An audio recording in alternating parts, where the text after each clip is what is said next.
Hello everyone, আসসালামু আলাইকুম। তো প্রথমে কড়াইয়ের মধ্যে তেল দিয়ে দিলাম পরিমাণ মতো, সাথে সাথে পেঁয়াজ আর রসুন দিয়ে দিছি, কারণ আমি করলা ভাজি করবো। আর করলা ভাজলে কিন্তু ওইরকম পেঁয়াজ রসুন বাদামি কালার কইরা তারপরে করলা দিতে হয় না, এমনিতে দিয়ে দিলে হয়। যেহেতু আমি করলাটা আর আলু, দেশি আলু দিছি, সাথে একবারে ছোট ছোট দেশি আলু আছে না, ওই দেশি আলুগুলো দিছি।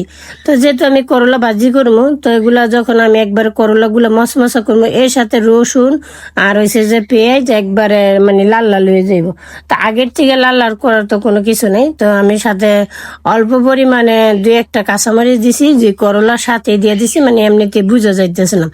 তারপরে আমি গুঁড়ামরিচ দিয়ে দিলাম, হলুদ দিয়ে দিলাম, লবণ দিয়ে দিলাম, কারণ একটু যদি কাঁচামরিচ না দেই তাহলে কিন্তু ওইভাবে ভালো লাগে না, আর খাইতে গেলে একটু কামড়ে পড়লে ভালো লাগে। তাছাড়া হয়েছে যে যদি সাথে কামরাঙা মরিচ থাকতো বা মুম্বাই মরিচ, ওইটা হইলে আর বেশি ভালো হইতো। লাড়তে গেলে অসুবিধা হয় এটা, মানে আগুনটা যখন ধরে এই যে আমার হাতের মধ্যে লাগিয়ে যায়, মানে আগুনটা মুখ দিয়ে বের হয়ে যায়। তো একটু আমি নাড়াচাড়া করতে যাই, চুলার আগুন নিভে গেছে, তো ফু দিয়ে ধরাইতেছি। আর মোটামুটি কিন্তু ওইরকম বেশি কষ্ট হয় না, মানে চুলাটা ফু দিয়ে ধরাইতে, ভিতরে যেহেতু আগুন থাকে।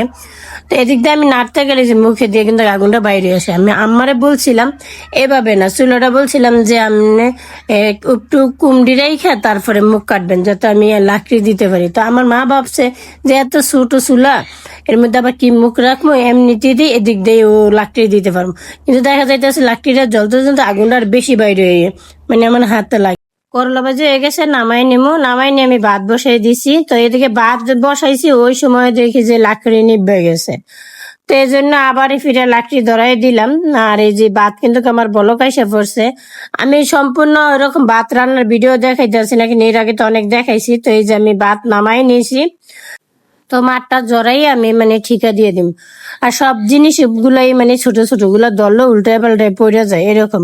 আল্লাহর রহমতে কিন্তু আমার রান্না বান্না শেষ। তো যেহেতু আমি করলা ভাজি করছি আর একবারে সাদা সিধা শুধু ভাত রান্না করছি, তো আমার রান্না কমপ্লিট। ভাতটা ঠিকা দিয়ে দিলেই শেষ। আজকে ভাত ঠিকা দিতে যে অনেক ঝামেলা পোহাইতে হয়েছে। তো সবাই আমার জন্য দোয়া করবেন, ভালো থাকবেন, সুস্থ থাকবেন। আল্লাহ হাফেজ।